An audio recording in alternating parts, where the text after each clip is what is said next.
नैमिषारण्य में दीर्घ सत्र के अंत में मुनियों के पास वायु देवता का आगमन, उनका सत्कार तथा ऋषियों के पूछने पर वायु के द्वारा पशुपाश एवं पशुपति का तात्विक विवेचन।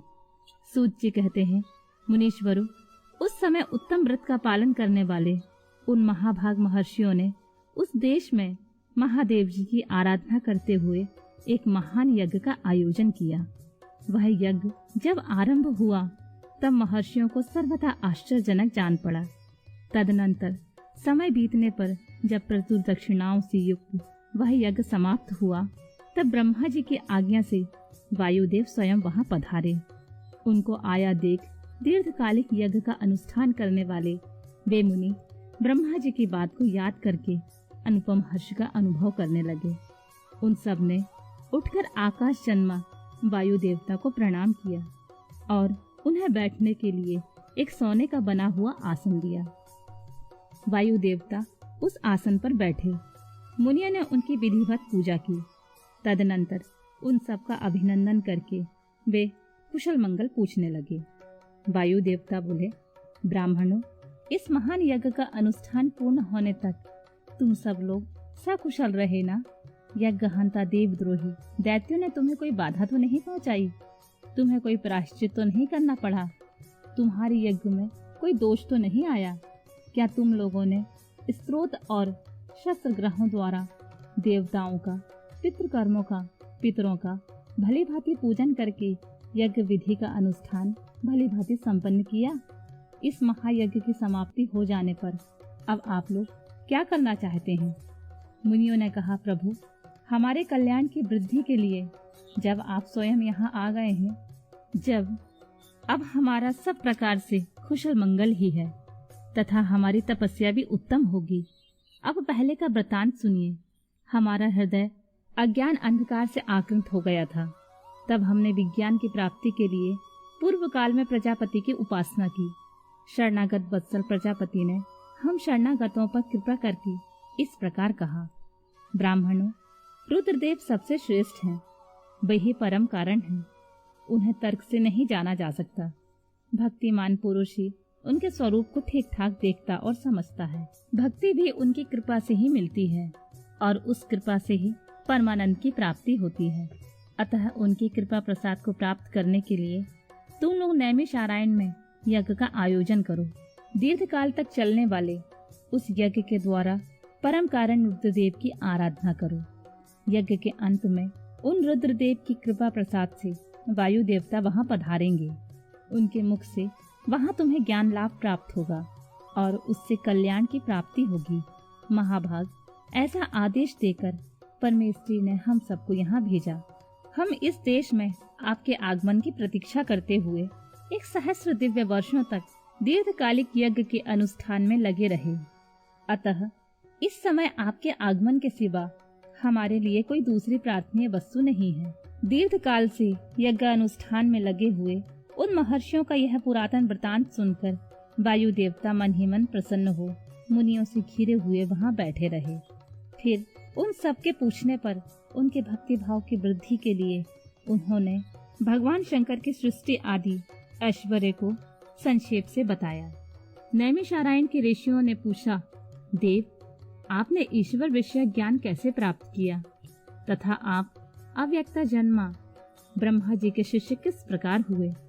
वायु देवता बोले, महर्षियों, 19वें कल्प का नाम श्वेत लोहित कल्प समझना चाहिए। उस कल्प में चतुर्मुख ब्रह्मा जी ने सृष्टि की कामना से तपस्या की। उनकी उस तीव्र तपस्या से संतुष्ट हो स्वयं उनके पिता देवादिदेव महेश्वर ने उन्हें दर्शन दिया। वे दिव्य कुमारा अवस्था में युक्त रूप धारण करके रूपवानों में श्रेष्ठ श्वेत नामक मुनि होकर दिव्य वाणी बोलते हुए उनके सामने उपस्थित हुए। वेदों के अधिपति तथा सबके पालक पिता महेश्वर का दर्शन करके गायत्री सहित ब्रह्मा जी ने उन्हें प्रणाम किया और उन्हीं से उत्तम ज्ञान पाया। ज्ञान पाकर विश्वकर्मा चतुर्मुख ब्रह्मा संपूर्ण चराचर भूतों की सृष्टि करने लगे। साक्षात परमेश्वर शिव से सुनकर ब्रह्मा जी ने अमृत रूप का ज्ञान प्राप्त किया था। इसीलिए मैंने तपस्या के बल से उन्हीं के मुख से उस ज्ञान को उपलब्ध किया।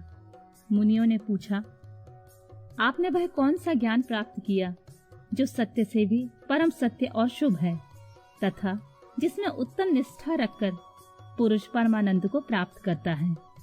वायु देवता बोले, महर्षियों, मैंने पूर्व काल में पशुपाश और पशुपति का जो ज्ञान प्राप्त किया था, सुख चाहने वाले पुरुषों को उसी में ऊंची निष्ठा रखनी चाहिए।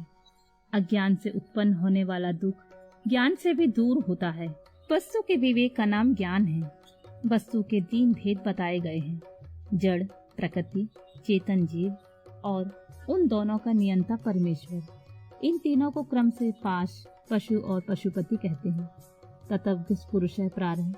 इन तीनों तत्वों को क्षर, अक्षर तथा उन दोनों से अतीत कहते हैं। अक्षर ही पशु कहा गया है। क्षर तत्व का नाम ही पाश है और क्षर और अक्षर दोनों से परे जो परम तत्व है उसी को पति या पशुपति कहते हैं। प्रकृति को ही क्षर कहा गया है, पुरुष को ही अक्षर कहा गया है। जो इन दोनों को प्रेरित करता है वह क्षर और अक्षर दोनों में से भिन्न तत्व परमेश्वर कहा गया है। माया का ही नाम प्रकृति है। पुरुष उस माया से आवृत है। मल और कर्म के द्वारा प्रकृति का पुरुष के साथ संबंध होता है। शिव ही उन दोनों के प्रेरक ईश्वर हैं। माया महेश्वर की शक्ति है। चित स्वरूप जीव उस माया से आवृत है। चेतन जीव को आच्छादित करने वाला अज्ञानमय पाशी मल कहलाता है। उससे शुद्ध हो जाने पर जीव स्वतः शिव हो जाता है। वह विशुद्धि शिवत्व है। मुनियों ने पूछा, सर्वव्यापी चैतन्य को माया किस हेतु से आवृत करती है? किस लिए पुरुष को आवरण प्राप्त होता है और किस उपाय से उसका निवारण होता है? वायु देवता बोले, व्यापक तत्व को भी आंशिक आवरण प्राप्त होता है, क्योंकि कला आदि भी व्यापक है। भोग के लिए किया गया कर्म ही उस आवरण में कारण है। मल का नाश होने से वह आवरण दूर हो जाता है। कला, विद्या, राग, काल और नियति, इन्हीं को कला कहते हैं। कर्म फल का जो उपभोग करता है उसी का नाम पुरुष है। कर्म 2 प्रकार के हैं, पुण्य कर्म और पाप कर्म। पुण्य कर्म का फल सुख और पाप कर्म का फल दुख है। कर्म अनादि है और फल का उपभोग कर लेने पर उसका अंत हो जाता है। यद्यपि जड़ कर्म का चेतन आत्मा से कुछ संबंध नहीं है, तथापि अज्ञानवश जीव ने उसे अपने आप में मान रखा है। भोग कर्म का विनाश करने वाला है। प्रकृति को भोग्य कहते हैं और भोग का साधन है शरीर। बाहरी इंद्रियां और अंतःकरण उसके द्वार हैं। अतिशय भक्ति भाव से उपलब्ध हुए महेश्वर की कृपा प्रसाद से मल का नाश होता है और मल का नाश हो जाने पर पुरुष निर्मल शिव के समान हो जाता है। विद्या पुरुष की ज्ञान शक्ति की और कला उसकी क्रिया शक्ति को अभिव्यक्त करने वाली होती है। राग भोग्य वस्तु के लिए क्रिया में प्रवृत्त करने वाला होता है। काल उसमें अवेक्षक होता है। उसकी नियति उसे नियंत्रण में रखने वाली होती है। अव्यक्त रूप जो कारण है वह त्रिगुणमय है।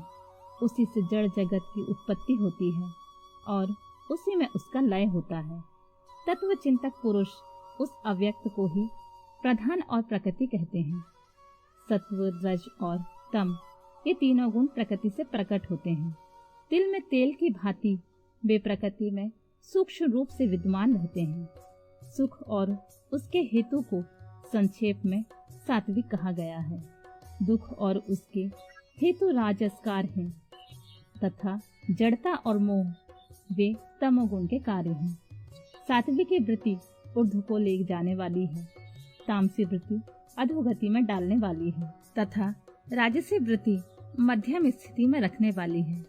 5 तन्मात्राएं, 5 भूत, 5 ज्ञानेंद्रियां, 5 कर्मेंद्रियां तथा प्रधान, चित्त, बुद्धि, अहंकार और मन, ये 4 अंतःकरण सब मिलकर 24 तत्व होते हैं। इस प्रकार संक्षेप से ही विकार सहित अव्यक्त प्रकृति का वर्णन किया गया है।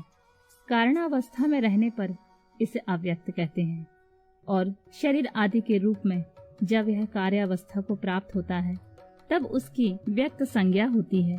ठीक उसी तरह जैसे कारणावस्था में स्थित होने पर जिसे हम मिट्टी कहते हैं, वही कार्यावस्था में घट आदि नाम धारण कर लेती है। जैसे घट आदि का कार्य मृत्यु के आदि कारण से भी अधिक भिन्न नहीं है, उसी प्रकार शरीर आदि व्यक्त पदार्थ अव्यक्त से अधिक भिन्न नहीं है। इसीलिए एकमात्र अव्यक्त ही कारण उनका आधारभूत शरीर तथा भोग्य वस्तु है, दूसरा कोई नहीं। मुनियों ने पूछा, प्रभु, बुद्धि, इंद्रिय और शरीर से व्यतिरिक्त किसी आत्मा नामक वस्तु की वास्तविक स्थिति कहाँ है? वायु देवता बोले, महर्षियों, सर्वव्यापी चेतन का बुद्धि, इंद्रिय और शरीर से पार्थक्य अवश्य है। आत्मा नामक कोई पदार्थ निश्चय ही विद्यमान है, परंतु उसकी सत्ता में किसी हेतु की उपलब्धि बहुत ही कठिन है। सत्पुरुष बुद्धि, इंद्रिय और शरीर को आत्मा नहीं मानते, क्योंकि स्मृति बुद्धि का ज्ञान अनियत है तथा उसे संपूर्ण शरीर का एक साथ अनुभव नहीं होता।